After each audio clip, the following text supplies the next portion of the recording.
일단 오해가 없으시길 바라면서 오늘 설교를 시작해야 될 것 같습니다. 오늘 제가 지은 설교의 제목은 말씀에서 따온 것이고 제가 성도님들에게 화내거나 하는 말이 아님을 오해하시기 않으셨으면 좋겠습니다. 성도님들은 언제 화를 내보셨나요? 화를 안 내본 사람은 거의 없을 것입니다. 속으로 갈무리하거나 아니면 표출하거나 이 둘 중에 하나일 것입니다. 분노는 상처를 입히거나 모욕을 받을 때에 나오는 강한 열정, 불만족의 감정, 통상 적대감으로 정의됩니다. 우리는 이것을 감정 하나라고 생각하지만 실은 감정을 넘어서 복합적으로 존재하는 것입니다. 감정과 함께 마음의 의지를 포함합니다. 이것을 단적으로 예를 들어보면 우리가 분노하면 어떻게 되죠? 분노하면은 머리가 하얘지지 않나요? 머리가 하얘지면서 몸이 떨리기 시작하죠. 이 뜻이 맞는지 아닌지는 확인해 봐야겠지만 이 분노를 하는 순간 우리의 몸은 본능적으로 싸울 준비를 해서 생각이 나지 않고 몸이 떨리는 그러한 현상이 나타나기도 합니다.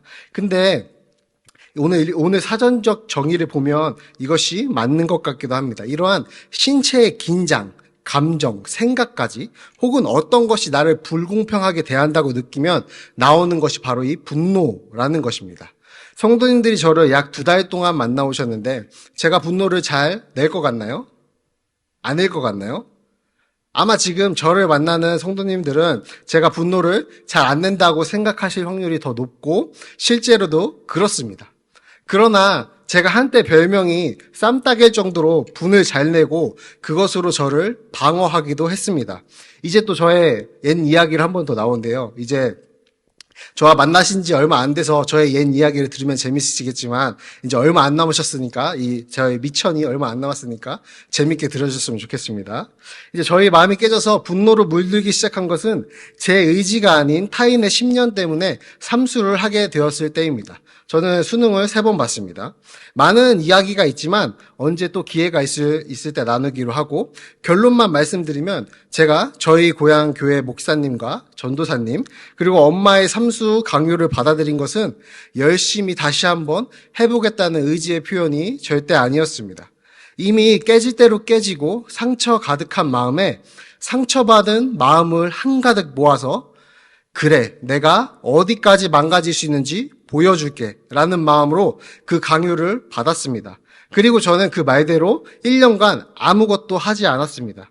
부모님과 이제 교회의 어른들은 자신의 신앙의 실패를 저에게 물려주지 않기 위해서 저에게 이런 장치와 규칙들을 만들었습니다.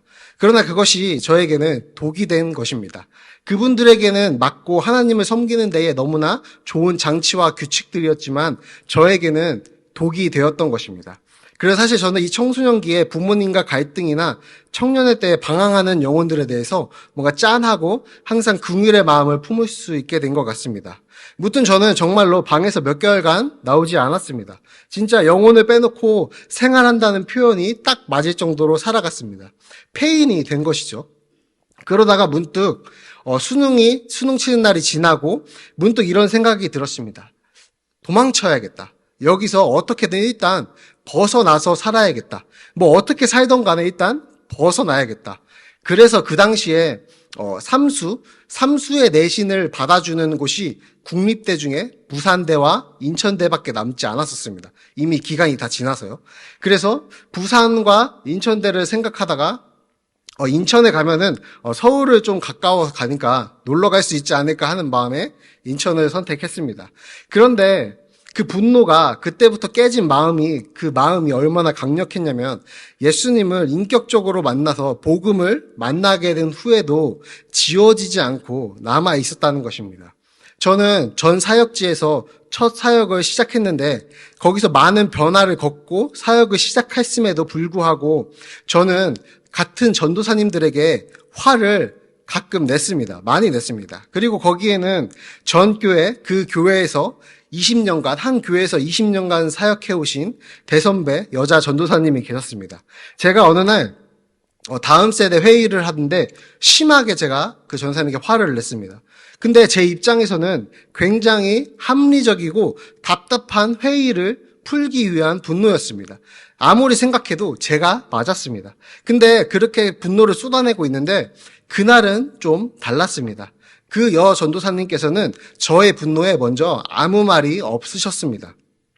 저를 설득하려 하지도 않고 저를 꾸짖으려 하지도 않았습니다. 저는 순간 뭔가 의아함을 느꼈습니다. 제가 분노를 다 쏟아냈는데 바닷물에 한 컵 물을 버리듯이 그것이 아무런 저항 없이 흡수되는 기분이었습니다. 그리고 그 전도사님은 저를 따로 불러내셨습니다. 그래서 저는 당연히 혼을 내시거나 갈등을 만들어야 하는 순간을 예상하고 마음이 굉장히 불편하게 그분과 면담을 하러 갔습니다. 근데 전혀 다른 상황이 펼쳐졌습니다. 20년간 사역을 해오셨던 그 여자 전도사님은 조용히 저에게 당신이 그럴 사람이 아닌데 단순히 그 상황 때문에 분노를 낸 것이 아니라 예전의 상처에서 저의 이야기를 다 알고 계셨습니다. 예전의 상처에서 비롯된 분노 같아서 이야기를 들어보고 싶어서 불렀었다고 하셨습니다. 그 순간 저는 마지막 가지고 있던 마음의 장벽들이 무너지는 것 같았습니다. 그리고 그 전도사님은 다시 한번 저에게 이렇게 말씀해 주셨습니다. 누군가는 전도사님의 분노를 온전히 한번 받아들이는 경험을 하면 그게 회복되고 치유될 것 같았어 라고 말을 해주셨습니다. 그리고 그 말은 맞았습니다. 저의 분노 또한 인정의 욕구에서 비롯된 것일까요? 분노 그 자체를 인정받고 받아들여지는 경험을 하자 저는 비로소 분노의 문제를 해결할 수 있었습니다. 제가 전교회 원로 목사님을 할아버지처럼 생각한다 했는데 이분은 저에게 어머니 나이는 아니지만 그 뒤로는 어머니처럼 생각하고 많이 물어보고 또한 저에게 항상 진심으로 대해주시고 하는 관계를 맺어왔습니다. 그 이후로 저는 사역하는 가운데에 분노를 내지 않게 되었습니다. 사람들을 품을 수 있게 변해갔습니다. 특히나 전 사역지에 제가 맡았던 학생들은 중학생들입니다. 중학생. 제가 중학생들을 2년간 맡았지만 2년 동안 얼굴을 한 번도 보지 못한 친구들도 꽤 있습니다. 코로나의 영향도 있지만 항상 마스크와 모자를 쓰고 와서 절대로 저를 만나주지 않는, 절대로 저의 연락에 대답하지 않는, 저를 차단해버린 그 친구를 못 봤지만 저는 그 친구들에게 한 번도 화를 내지 않겠다는 약속을 지키고 왔습니다. 그제서야 저는 사역자로서 기본 자세를 갖추게 된 것이죠. 그래서인지 그렇게 훈련의 과정을 겪은 후에 저는 때가 되어서 하나님의 인도하심에 따라 이 실전의 장, 저한테는 여기가 실전입니다. 이제 연습이 아니라 실전을 경험하는 우리 하나 사랑의 교회로 오게 된 것이죠.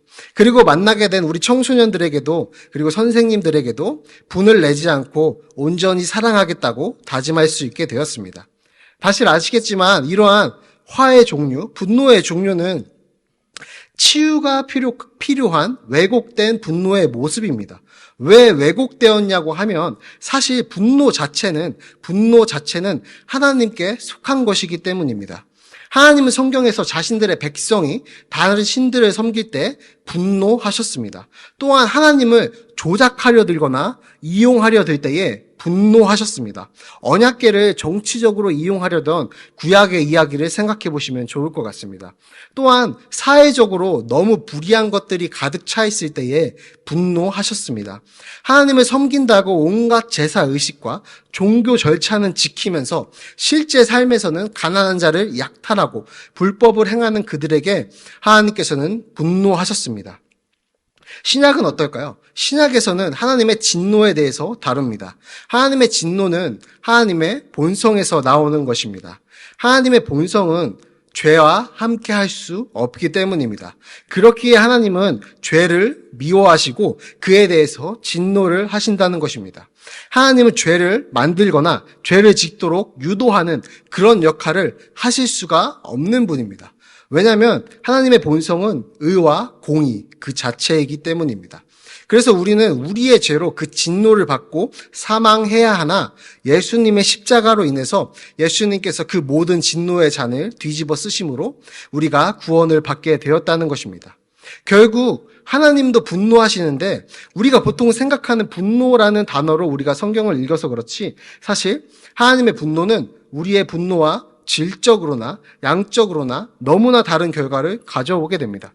왜냐하면 하나님의 분노는, 하나님의 진노는 하나님의 의와 공의를 회복시키는 진노이십니다. 다시 말해서 우리를 살리는 진노이십니다. 우리를 하나님이 창조하신 형상대로 회복시키는 진노이십니다. 하나님의 분노는 항상 옳습니다. 항상 적절하십니다. 오히려 그의 분노 속에서 우리는 하나님의 긍휼하심을 느낄 수가 있습니다. 근데 왜곡된 사람의 분노는 원인이 여러 가지로 나타납니다. 예를 들어 낮은 자존감입니다. 어떤 일을 제대로 이루지 못하거나 실패할 때에 자기 자신에게 화를 내는 것입니다. 자기 자신을 죽이는 분노입니다. 또 원망도 분노의 원인이 될 수 있습니다.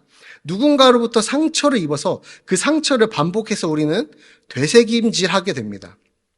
좋은 일보다 나쁜 일이 더 기억에 많이 남게 됐습니다. 거기서부터 징후가 생겨나기 시작하고 자신을 불쌍하게 여기고 자기 연민에 빠져서 나오지 못하게 됩니다. 마지막으로 인간이 가지는 분노 중에는 하나님을 향한 분노가 있습니다. 이것은 절대적으로 어떤 인간의 생각 때문이냐면 어떻게 나에게 이런 일이 라는 생각 때문입니다. 왜냐하면 내가 하나님을 믿는데 어떻게 나에게 이런 일이 생길 수가 있냐고 생각하는 것입니다.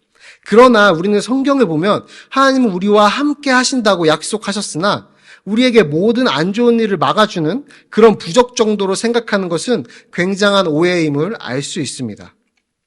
근데 또 사실 인간이 하나님께 가지는 분노는 하나님과 관계가 있거나 하나님을 잘 알아서이기도 합니다. 오늘 다르게 말하면 요나를 빗대어 말하면 하나님에 대한 열심이 있기 때문입니다. 4장 2절에서 이렇게 표현합니다. 주께서는 은혜로우시며 자비로우시며 노하기를 더디하시며 인애가 크시사 뜻을 돌이켜 재앙을 내리시지 아니하시는 하나님이신 줄 내가 알았음이니이다. 이것을 보며 요나는 하나님이 어떤 분이신지 너무나 잘 알고 있습니다. 그렇기에 요나는 자신이 정말 싫어하는 느니에가 회개하는 것이 싫었던 것입니다. 그래서 메시지를 전하는데 하나님의 원래 의도와는 다르게 전합니다. 반쪽짜리 복음을 전합니다. 하나님의 원래 의도를 알고 있었다는 것입니다. 하나님의 원래 의도는 회개와 회복의 메시지입니다. 멸망한다는 메시지만 전하고 왔습니다. 요나는 정말 싫었던 것입니다. 화를 내고 분을 낼 정도로 싫었습니다. 근데 사실 우리는 요나의 마음도 사실 들어보면 이해가 가긴 할 겁니다. 왜냐하면 요나 시내에 이 이스라엘과 아수르의 관계를 본다면 우리는 요나의 마음도 또 이해가 가게 됩니다. 아수르는 악한 민족이기 때문에 하나님께 심판을 받게 되었습니다. 예정된 민족이죠. 오늘 이 이스라엘도 악하게 행했기 때문에 이 아수르를 들어서 이스라엘을 벌하겠다고 하시는 겁니다. 즉, 이 아수르의 대표격인 느느웨 성의 백성들이 회개하고 회복한다면 지금 이스라엘에게는 재앙이 되는 것입니다. 이 니느웨가 회개한다면 이스라엘에게는 재앙이 되는 겁니다. 요나가 만약에 그 회개의 메시지를 잘 전해서 자신들의 그 니느웨 백성들이 회개한다면 자신들의 백성이 도리어 죽게 되는 것입니다. 자신이 선택받았다고 생각한 그 백성이 죽게 되는 것입니다. 그래서 요나는 그것이 무엇보다 싫고 분노하고 정말 하나님께 화를 내게 된 것입니다. 그러나 우리가 모두 다 예상하시겠듯이 하나님에게 내는 분은 어떠한 이유, 어떠한 모양이든지 요나처럼 합당한 이유가 있던지 전부 다 하나도 빼놓지 않고 옳지 않습니다. 하나님은 우리가 생각할 때에 옳은 일을 하시는 분이 아닙니다. 하나님은 옳은 일을 하는 분이 아닙니다. 하나님이 하시는 일이 옳으신 것입니다. 우리는 종종 우리가 생각할 때에 옳은 일을 하나님이 하셔야 한다고 생각하는 것입니다. 그러나 하나님이 하신 일이 옳은 일입니다. 오늘 4장 5절에서 요나가 이제 성읍에서 나갑니다. 그리고 지켜봅니다. 무슨 일이 일어나는가 보려고 자리를 잡았다고 합니다. 요나의 지금 마음이라면 어떤 마음으로 이 성읍에서 나갔을까요? 느느웨 백성들이 마지막에 회개에 실패해서 멸망당하기를 바라면서 나가지 않았을까요? 그러면서 이 요나서 4장의 마무리로 가는 사건이 하나 일어납니다. 하나님이 좀 짓궂으신 건지 그 그늘을 예비하시죠. 요나의 머리에 박넝쿨을 자라게 하십니다. 햇빛을 가려주시는 거죠. 그러나 그것을 하나님은 다시 거두셨습니다. 요나는 좀 다중인격, 다혈질같이 표현되고 있습니다. 너무나 좋아하다가, 어린아이처럼 너무나 좋아하다가, 크게 기뻐하다가 하나님이 그것을 거두어 가시니까 갑자기 극으로 치닫습니다. 자살하겠답니다. 죽는 게 낫다고 합니다. 죽어도 자신이 옳다고 말합니다. 얼마나 이 요나의 분노가 지금 왜곡되어서 요나 자신까지 파괴하고 있는지 우리는 볼 수 있습니다. 그런 요나에게 10절, 11절을 통해서 하나님은 요나의 입을 닫아버리시면서 요나서가 마무리되게 됩니다. 요나가 그 박넝쿨 하나도 아끼는데 하나님이 느느웨 백성을 아끼는 것이 무엇이 잘못됐냐고 물으신 것이죠. 그리고 이 요나서가 끝나게 됩니다. 아마 그 뒤에 기록이 없다는 것은 요나가 더 이상 대꾸할 것을 찾지 못한 것 같습니다. 이것은 요나가 하나님의 전능함과 선하심 앞에 입을 닫게 된 거라고 볼 수 있습니다. 이제 말씀을 맺으려고 하는데요. 저는 오늘 요나서의 이야기로 많은 적용을 끌어낼 수 있지만 우리의 열심을 주님 앞에 구분해보는 적용을 해보려고 합니다. 여러분, 바울의 이야기를 다 알고 계시죠? 누구나 알고 있을 것입니다. 바울이 예수님을 알기 전에 어떤 사람이었는지 우리는 알고 있습니다. 예수님 믿는 사람들을 찾아서 살기가 등등하게, 그래서 그 잡아서 죽이는 대장 역할을 했습니다. 그래서 저는 사실 무슨 오해를 했었냐면 바울이 원래 성격이 잔인하고 난폭한 이미지로 생각을 하고 오해를 했었습니다. 물론 실제로 바울은 어느 정도 과격한 면에 있는 것 같습니다. 왜냐하면 예수님을 만나고 변화되었을 때에 과격하게 막 복음을 전하다가 죽을 뻔해서 형제들이 도망가게 도와주기도 했거든요. 근데 제가 신학교에서 바울 신학 강의를 듣다가 바울에 대해서 새롭게 생각한 것은 그는 예수님을 만나기 전에도 하나님께 대해 열심히 아주 특별한 사람이었다는 것입니다. 제가 사도행전 22장 3절을 읽어드리겠습니다. 나는 유대인으로 길리기아 다수에서 났고 이 성에서 자라 가말리엘의 문화에서 우리 조상들의 율법에 엄한 교훈을 받았고 오늘 너희 모든 사람처럼 하나님께 대하여 열심히 있는 자라. 열심히 있는 자였습니다. 바울이 예수님 믿는 사람들을 잡아 죽인 것은 하나님을 너무나 사랑하기 때문이었기 때문입니다. 바울이 예수님 믿는 사람들을 그 당시에 적대하고 너무나 미워하고 원망하고 저주했던 것은 하나님에 대한 열심이 너무나 특별했기에 너무나 마음이 컸기에 도저히 예수님 믿는 그 반역자들을 용서할 수가 없었던 것입니다.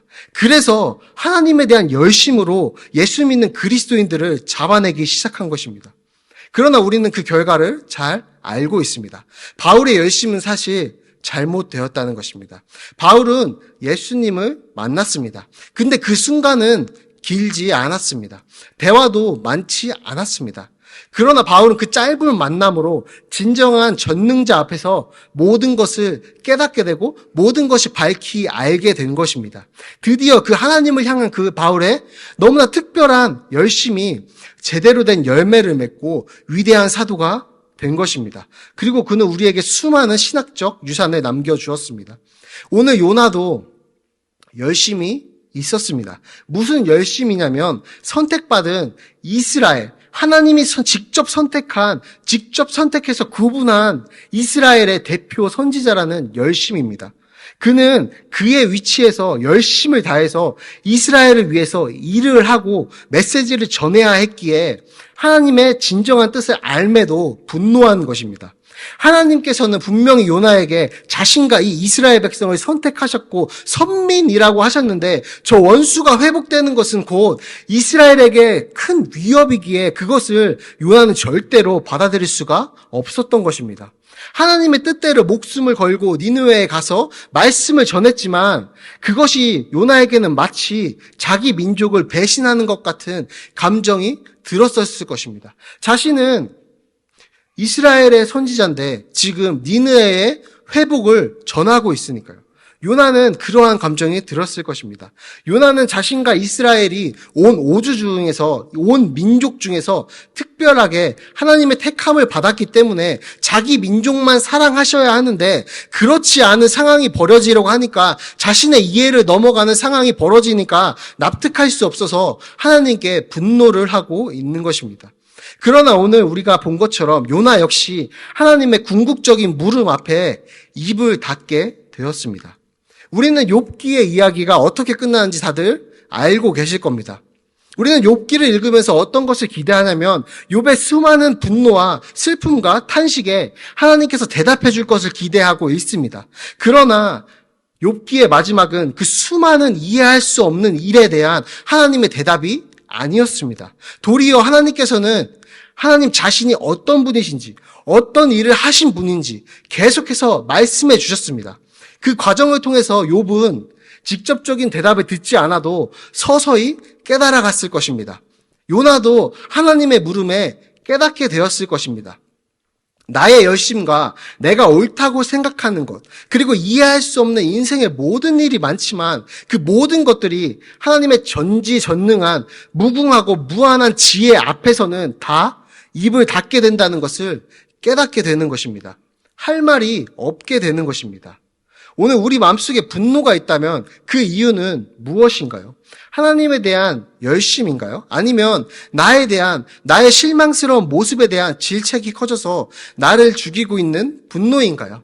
아니면 그것이 타인에게로 향해서 타인을 죽이고 있는 분노인가요? 열심으로 인한 분노나 이 모든 분노는 하나님 앞에 고요한 침묵으로 정리가 된다는 것입니다.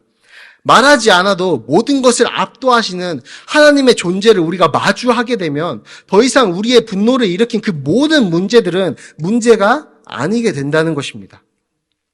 요나서를 통해서 우리가 적용했으면 좋겠는 것은 하나님의 절대적인 뜻에 우리의 뜻을 맞추는 것입니다. 분노가 하나님의 뜻에 우리의 뜻을 맞추기 싫어할 때에 나타난다는 것을 인식하는 것입니다. 우리는 모두 다 합리적인 나름대로의 이유가 있습니다. 하나님, 내가 이렇기 때문에 이것을 기도하고 있는 것이 아닙니까? 하나님, 이 정도 됐으면 이 기도 들어주셔야 되는 거 아닙니까? 아니면 중보 기도를 할 때 하나님, 이 정도면 그 사람의 기도는, 그 사람의 생활은, 그 사람의 형편을 낫게 해주셔야 하는 것 아닙니까? 라고 우리는 하나님께 의문을 갖고 분노할 때가 있다는 것입니다. 그리고 하나님은 때로는 우리의 이해로는 납득할 수 없는 것을 하라고 요구하시고 침묵으로 일관하시기도 합니다. 그럴 때 우리에게 필요한 자세는 바로 전능하신 하나님의 뜻 앞에 우리의 열심과 분노를 굴복시키는 자세라는 것입니다. 전능하신 하나님 앞에, 모든 것을 선으로 이루시는 하나님 앞에 절대로 우리에게 나쁜 것을 행하시지 않는 우리의 아버지 되시는 그분에게 우리의 모든 것을 던져보자는 것입니다. 이제는 우리의 분노와 이해되지 않음을 내려놓고 우리의 모든 것을 던지자는 것입니다. 그것이 바로 하나님의 뜻과 우리의 뜻을 일치시키는 출발점이 되어주리라 생각합니다. 나의 뜻을 하나님께 요구하는 것이 아니라 하나님의 뜻이 나의 뜻이 되게 해달라고 기도하는 것입니다. 우리의 열심이 올바른 방향으로 표출되도록 우리의 모든 삶을 재정렬시키는 것입니다. 우리의 성도님들의 열심이, 우리는 모두 다 열심을 가지고 하나님을 섬기며 살고 있는데 그 모든 열심이 정말 바른 방향으로 선장해서 큰 열매를 맺는 삶의 과정들을 우리가 서로의 삶에서 체험하면서 경험하면서 보면서 살아가는 귀한 공동체가 되기를 주님의 이름으로 축복합니다.